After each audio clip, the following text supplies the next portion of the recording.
Hi there, and a very warm welcome to Season 5, Episode 10 of People Soup. It's Ross McIntosh here.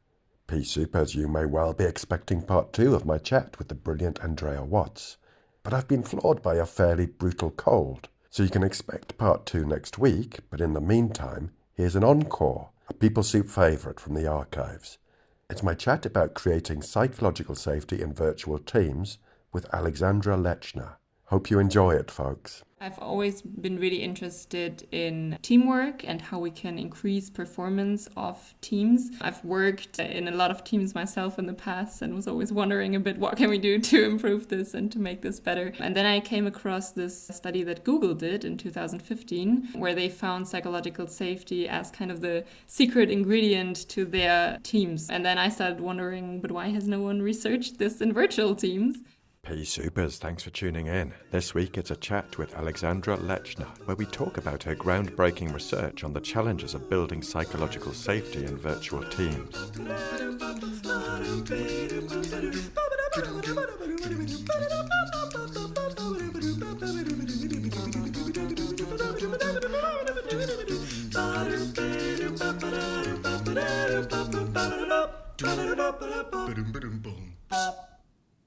People Soup is an award-winning podcast where we share evidence-based behavioural science in a way that's practical, accessible and fun to nourish your mind to flourish at work.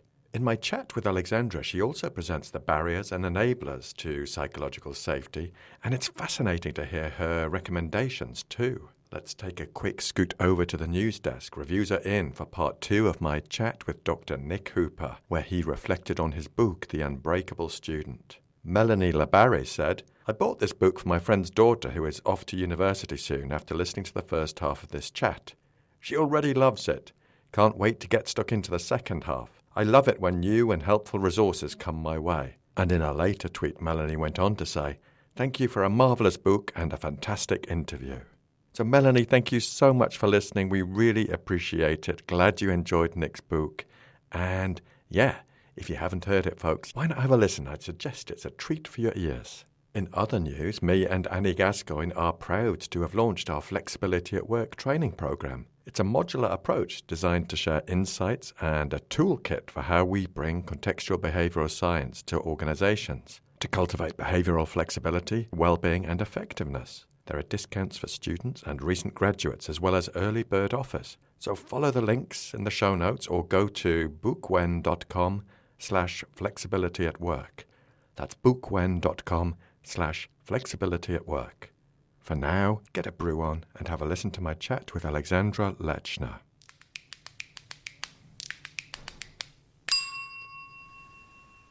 Alexandra, welcome to People Soup. Delighted to have you here. Thank you very much, Ross. Looking forward very much to speaking to you. Brilliant. Now, would you mind just introducing yourself to our listeners, please? Yes, of course. So I'm Alexandra. I'm 25 years old and currently based in Berlin. Last year, or no, actually 2 years ago now, I did my MSc in Organisational Psychology at City, which is how I know you as well. And currently I am both a research fellow still with City University, and I'm now the people and culture lead for a small Berlin-based startup. We have 30 people and we're roughly in the area of life insurances, and it's a digital life companion to protect people and their families. And yeah, that's what I'm doing at the moment. Wonderful. I can't believe it was 2 years ago that you did the course. How time flies, eh? That's crazy. So, the reason I've invited you back on, because you've been on once already, because you went to the ACBS conference last year and checked out a few of the speakers and sessions. But today we're focusing on your master's research, which has now been published, Pea Soupers. Let me just tell you, it's been published in Organisational Dynamics. Is that right? Yeah, that's correct. And the title of the article is How to Create Psychological Safety in Virtual Teams, Alexandra Lechner and Jutta Tobias Mortlock. Yes, very exciting to me still. Yeah, well, me too. I've got it here, printed out. I'm so chuffed for you. I'm so delighted that you had this published because I think it's so important. I think psychological safety is becoming more known, the kind of concept of it. And I think people are really interested in how you can create it or cultivate it, particularly in virtual teams. Yeah, that's true. I was quite surprised that there wasn't as much, or actually there was no research out there about psychological safety in virtual teams, which was very surprising to me. But yeah, now there is. Yeah, indeed. So how did you decide on this topic for your research? Yeah, that was quite interesting actually, because it was before the COVID pandemic hit still. And then, well, luckily enough for me, the pandemic did hit, and actually people suddenly all over the world were interested in this topic and started working in virtual teams. But how I got to this topic was that I've always been really interested in teamwork and how we can increase performance of teams. I've worked in a lot of teams myself in the past and was always wondering a bit, what can we do to improve this and to make this better? And then I came across this study that Google did in 2015, where they found psychological safety as kind of the secret ingredient to their teams. And then I started wondering, but why has no one researched this in virtual teams? And I mean, there certainly is a lot of differences that we see in trust and communication and relationships in virtual teams. So I thought to myself, the way that we create psychological safety must also be different in a virtual team. And yeah, that's how I became interested in that topic. So you were ahead of the game, Alexandra, when you came up with this topic, but how useful for everybody to be able to review and reflect on your research. So tell me how you did it. What type of methods did you use for your research? Yeah, so what we did was a qualitative study. So we approached 16 people that were either members or leaders of virtual teams, and I conducted interviews with them. Actually, all of this was taking place virtually as well during the pandemic. Then my method was semi-structured interviews and then a thematic analysis. So I analyzed what participants were telling me in the interviews, and then could draw my findings based on that.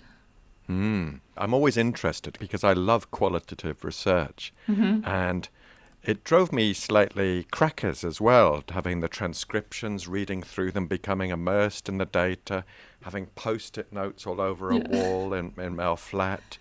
And I became so engrossed in it. It was almost an obsession. How did you find it? Yeah, I can very much relate to that. I found it at times very exciting, at other times very frustrating, just the amount of information that you have in an interview transcript, because when you first hear the interview or participate yourself, you hear completely different things from when you then transcribe it and read the transcript for like the 5th or 6th time. So that's what I found really fascinating, actually, that the amount of information just increases and increases. And I feel like at some point you just have to draw a line for yourself, and you have to be like, okay, that's enough now. I have immersed myself enough into the data now, and then like take a step back and ask yourself, now what can I draw from this? I love the way you describe that, because isn't it amazing? I absolutely agree. The second time, the third time, you think, I think the key things people will be interested in is what you discovered. And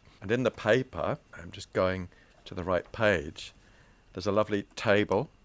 Table 1, P Supers, if you want to look up this paper yourself, which has practical recommendations for cultivating psychological safety virtually. Is that the summary of your thematic analysis, would you say? I think that summarizes it pretty well, yes. But maybe if I had to give like a one-line summary of the key finding of the paper, I think it wouldn't even be that specific. I think it would be that we can all learn how to make our teams psychologically safe. Like, there is no really secret ingredient to it. It's not magic or whatever. It's very practical skills that we can all learn and we can all apply to our day-to-day teamwork. And I think that's really good news, as many of us are now working in virtual teams. So for me, that would probably be the main takeaway. Thank you. I think you're quite modest in the way you describe this, because when you're in the midst of a pandemic, everyone's getting used to working virtually. We're not always thinking straight about, how could we make this more effective? So I think using your findings as a guide could be tremendously useful to people out there as a starting point to consider, how would this apply in my context with my team? Yeah, that's true. And particularly as here in the UK, some organisations are talking about going back to what they're describing as hybrid working, where people would be in the office for part of the time, not in the office for another part of the time. And how's that going to work? So I think this could have multiple uses for folks out there. Yeah, that's true. Although I think that the hybrid model will pose completely new challenges that probably even I didn't consider in that paper. So yeah, lots of new challenges ahead. Maybe that's your next piece of research. Yeah, true. That could be.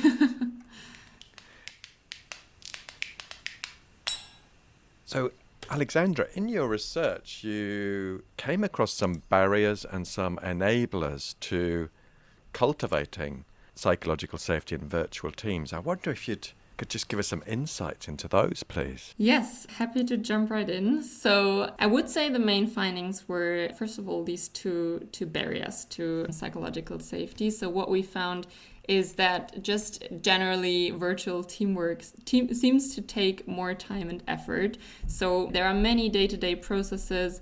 It could be communication, but it could also be building trust and relationships that just take more time and effort in a virtual team compared to a face-to-face team. And then the second barrier that we found is that team members tend to communicate in bubbles. So maybe that's a concept that you have experienced both in virtual and in face-to-face teams before. But very often we come into a new team and we quickly bond with one or two people, but maybe the entire team consists of, I don't know, let's say 10 people. And then we just start communicating very intensively with these one or two people. Let's say we have a question, we ask this question to these one or two people first, rather than approaching the person that might be most knowledgeable in that area. That can result in people communicating in bubbles, and that's a bit problematic in a virtual team. Maybe what's interesting about that as well is that it's definitely a problem in face-to-face teams as well, but we found it to be more critical in a virtual team because you don't have these communications, for example, at the coffee machine where you accidentally stumble across a different colleague, and those conversations kind of balance out these effects of communicating in bubbles. So listening to what you're describing, it seems as though that things that happen in real life face-to-face happen in the virtual world as well, and it's more difficult to notice and manage it in the virtual world. I guess because we're unfamiliar with it happening, or we can't see it happening because, as in the subtitle to your paper, can technology replace the coffee talk? We're missing out on those casual instances where we bump into each other. Yeah, exactly. And for me, that's actually a really critical point, because what I feel like is one of the main messages, a lot of these things in a virtual team, you have to think of much more deliberately, and you have to deliberately decide, for example, what team members should I have another conversation with? What team members should I check in with more often? Or even what team members need to build more trust and relationships among each other. And these things happen much more implicitly and without our specific control or deliberate effort in a face-to-face team, whereas in a virtual team, we have to actually take action and take responsibility for building this trust and these relationships among each other. Love it. There's more intention behind it, and taking action and devoting your energy to actually paying attention. And perhaps someone in the team is feeling, oh, well, I'm not in anyone's bubble. I'm all on my own. I'm excluded. And that's not where we want to be in any team, whether it's virtual or face-to-face. Exactly. So tell me about the enablers, please. Yeah, so we then continued to look at the enablers of psychological safety, and the first one actually relates to these barriers. So the first enabler that we identified was accepting virtual team challenges. So you probably are familiar with this concept of acceptance, and what we realized is that you really have to shift your perspective from an avoidant mindset, from like, oh, this is a problem, like I don't know how to handle this, to a more constructive and a more curious mindset where you see problems as challenges instead, and you see the opportunities that these problems present to the virtual team. So that would be the first enabler. And the second enabler is connecting as human beings. So what we found here is that we really need to see that there is a human being behind the screen. We're not just communicating with a computer. We're communicating with a human being that is sitting on the other side of the screen, which is very similar to a face-to-face team. We have to build trust in the relationship with that human being. So the goal would be making sense of each other, understanding why does the other person behave the way they do, and some ways of doing that could be, for instance, to frequently check in with colleagues by doing a one-on-one, not just communicating with the entire group at once in big group calls. It could also be creating bonding moments. So if there is a chance to do face-to-face meetings in a post-COVID world, face-to-face meetings can be a great way to create these bonding moments and create new experiences where we see how do our team members behave in a different environment other than our day-to-day work, for example. And then, we have the third enabler, which is discussing the rules of the game. And that's actually, I think that's the one that's probably most untypical and that probably least virtual teams do, because that's what we mentioned before, that in a virtual team you have to talk about these things much more explicitly. So you have certain rules of engagement, for example, or like a code of conduct that normally we probably don't talk about. So if you're in an office and you, for example, you see when do my colleagues take a lunch break, or until what time do they work, or how long do they take to respond to emails? You see all these things implicitly and you don't have to speak about these things. But in a virtual team, it suddenly becomes very important that you actually talk about how do we want to work together? What are our rules, and what are maybe the implicit rules as well? And just create a bit like a code of conduct for the entire virtual team. I really love that, because you're right. It's kind of seems intuitive, but without you guiding us through this and presenting it to us in this structured way, you can lose sight of this stuff. And also the assumptions we make. If we're sat around a table in a room, we might all have assumptions about what this meeting is going to be about and what we're looking to do. And that's kind of magnified and complexified, if that's a word, when we're on a virtual world, because there's more distractions, but there's also assumptions that we don't check in with each other and go, can I just check what we're doing here in this meeting? Yeah, exactly. And I maybe to add to that, there is a bigger barrier. For example, the exact example that you just made. If I just want to quickly make sure I understood something correctly, then it takes much more effort and much more courage to actually reach out to my colleague and maybe pick up the phone and ask them, hey, like, can I just check in with you if that's correct, if I understood this the right way? Versus if you were sitting next to each other anyways, and you can just look over and ask them, and you can see their reaction and everything. So these underlying assumptions can be problematic in a virtual team, actually. And you know what you're making me think, as someone who worked traditionally in a face-to-face environment in an office, in different offices, in different organisations, I think we assume that the same techniques and skills will just magically transfer over to the virtual world. Yeah. And nothing could be further from the truth. We have to reimagine everything. Yeah, that's a very good point, actually, because, for example, if you think about events as well, like the events that took place before COVID were amazing. And then suddenly everyone thought, oh, let's just do the exact same event virtually. But that, of course, doesn't work. But then what you can do is you can sit down and ask yourself, hey, how could I kind of adjust this event to the virtual world? And then you can do amazing online events. But there has to be this point where you sit down and ask yourself, how can I slightly change or modify this event in a way that it works virtually as well? And that's exactly the same thing that we have to do with teamwork. We have to sit down and ask ourselves, how can what we did in the face-to-face, in the real world before, how can that work virtually now? Brilliant. We've had a look at the barriers and the enablers. Let's dive into those practical recommendations. Yes. So there is a little table in the paper, actually, and maybe if we jump right in there. So in terms of accepting virtual team challenges, which was the first enabler, I would recommend to either practice shifting your perspective, so kind of putting yourself in the shoes of one of your team members, or maybe additionally to try to reframe problems as opportunities. So what we've identified as problems before, maybe you could also try and see that as an opportunity for growth and improvement and future performance of the virtual team. So if someone's saying, oh gosh, we can't do this on Zoom or any other platform that's available. Let's try and imagine how that could be different on a video platform. And that shifting perspective one is interesting because, say, we've got you and me are in the same team and we notice that someone's not really speaking up much in meetings. It could be worth us intentionally checking in with them to see what's up for them and trying to imagine what it's like from their perspective.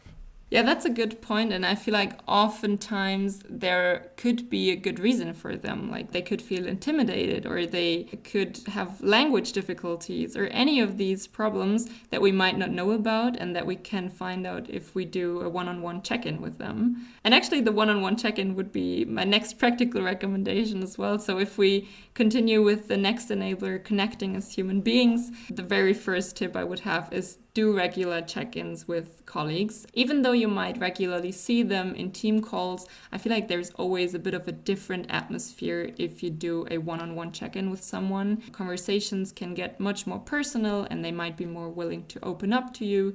I found, even now in my work at Affilio as a people and culture lead, I found these one-on-one check-ins really, really useful. And additionally, what we did as well was establishing coffee chats. So just introduce the concept of a coffee chat and just make sure that everyone in your company knows that it's okay to also call someone and just have a coffee chat. It's not like they're stealing time from their working hours. It's completely okay to just reach out to someone and ask, hey, can we have a quick coffee chat? And that definitely is part of their working day as well. Actually, one more tip maybe, that because that's something that we are doing at our company as well, we created kind of a toolkit to help stimulate deeper conversations. So what we found is that if we just send our teams into breakout rooms, normally the conversations are not that interesting, especially during COVID. People don't really have much to talk about if they just talk about their weekends, for example, or their holiday plans, just because there's not much going on. And then we created a little toolkit with just some deep conversation starter questions, which it can feel a bit like speed dating, but it really stimulates deeper conversations and it really leads to people getting to know more about each other and building more high quality relationships. Beautiful. I love that idea of giving someone a framework so you're not just awkwardly discussing the weather all the time. Or yeah, exactly. Anything else in that category, connecting as human beings, that you'd highlight for us? Yeah, maybe one more thing that we actually now also did is creating user manuals on how to work together. So what we did is we're using Notion as kind of our information hub for our company, where everyone can write down information and share information with the team.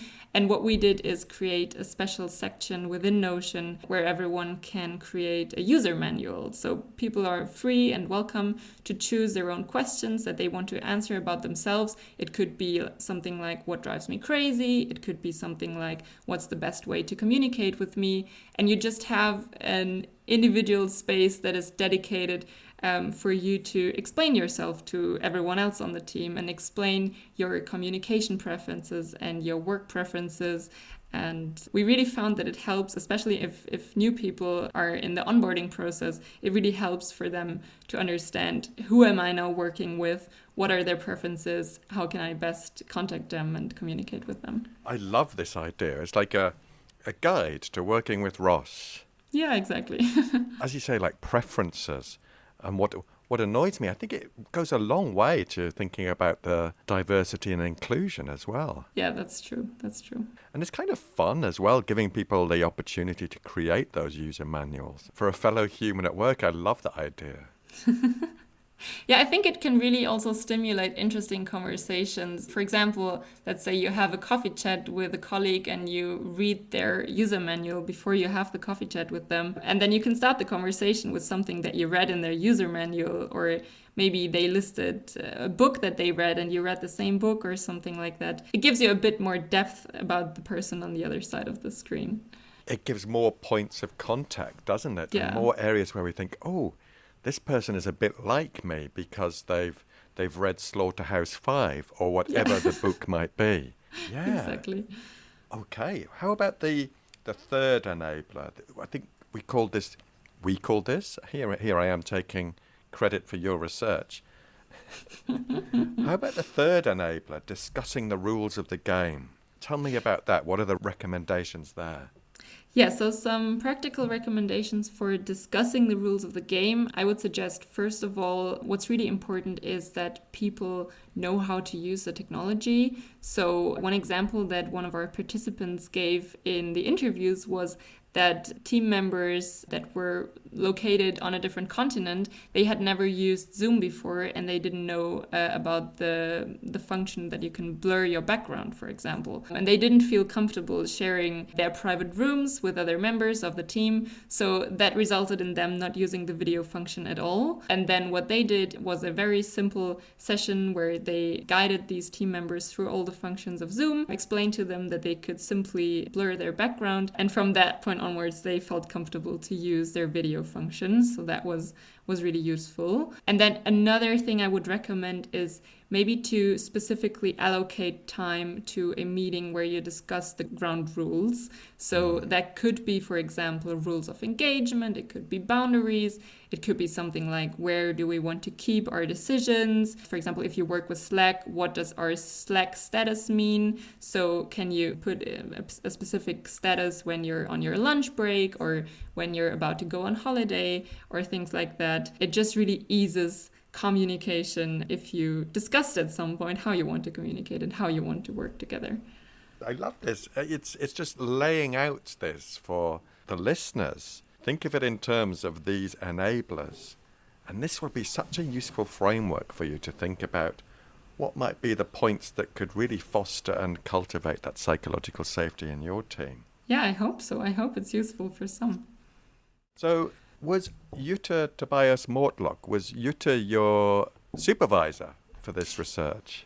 Yeah, so she was initially my supervisor for the dissertation, and then she was actually the one that from the very beginning motivated me to keep writing on this topic and to publish it. So I'm very grateful to her and for her support and everything. It was really, really helpful to have her on board as well. She was a great support in the entire process, from the first moment of defining the topic until sending in the final draft to the journal. Right.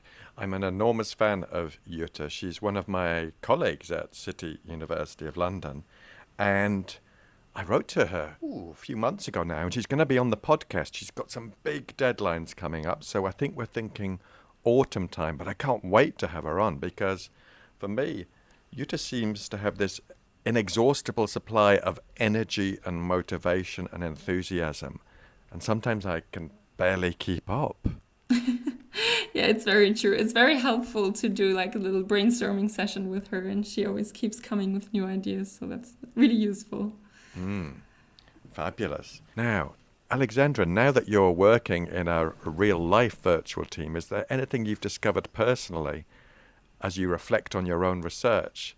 Yeah, definitely. So now that I've been working in a virtual team myself for almost 6 months, I definitely discovered that lots of these points are much harder to translate into practice than I was hoping. I think we're already trying a lot, and I think things are definitely going okay in our virtual team as well. But one challenge, for instance, that I discovered is that team size is often not as clearly defined. So when I was writing the research, I think I kind of assumed that there was almost like a boundary to the virtual team and that it was just a unit in itself, because there's also research that suggests that the optimal team size is 12 people, for instance. But now what I'm realizing in our company, at least, we are about 30 or 35 people, and people don't really have these static teams that they constantly work in, but we work very project-based, and it can happen that you work with a set of 10 different people in 1 month, and then in the next month you work with 10 completely different people. Yeah, I feel like definitely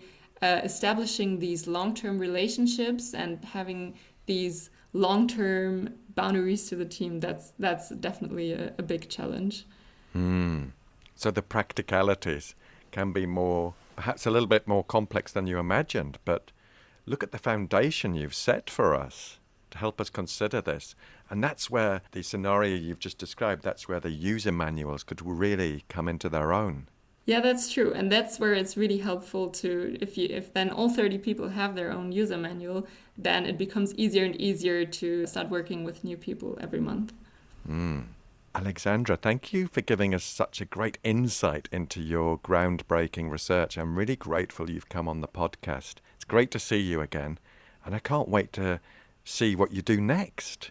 Thank you very much for having me. It was a pleasure, as last time. And happy to speak to you again. Brilliant. I can't wait. Thank you so much, and see you soon. See you soon, Ross.